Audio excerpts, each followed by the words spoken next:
আমরা চ্যাম্পিয়ন হওয়ার লক্ষ্যে যাচ্ছি। সেমিফাইনাল খেলেছিলাম, অবশ্যই এটা বাড়তি একটা অনুপ্রেরণা দিবে আমাদের। পাশাপাশি দেশের মানুষের এক্সপেকটেশন, পাশাপাশি ফ্যামিলির এক্সপেকটেশন, প্লেয়ারদের এক্সপেকটেশন তো আছেই। সো ওভারঅল আমরা যেভাবে প্রিপারেশন নিতে পেরেছি সোফার, আলহামদুলিল্লাহ বিশ্বাস করছি যে ভালো অবস্থানে যাওয়া সম্ভব।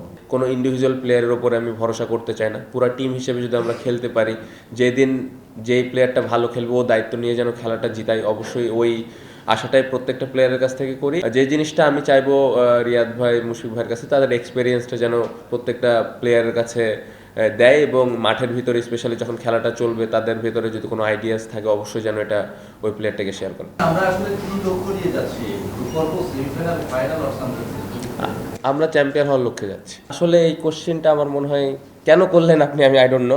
আমরা সবাই জানি যে এই এই উত্তর অনেক প্লেয়ার দিয়েছে, অবশ্যই আমরা সাকিব ভাইকে মিস করব, থাকলে ভালো হতো। এই কোশ্চেন আপনারা এই উত্তর অনেকবার পেয়েছেন। সো আমার মনে হয় না যে একটা এত বড় টুর্নামেন্টে যাওয়ার আগে আবার এই প্রসঙ্গে কথাটা বলাটা যৌক্তিক হবে। বাট ওই ওই ওই ম্যাচটা পার্টিকুলারলি যদি আপনি বলেন, ব্রিলিয়ান্ট ব্যাটিং করেছেন।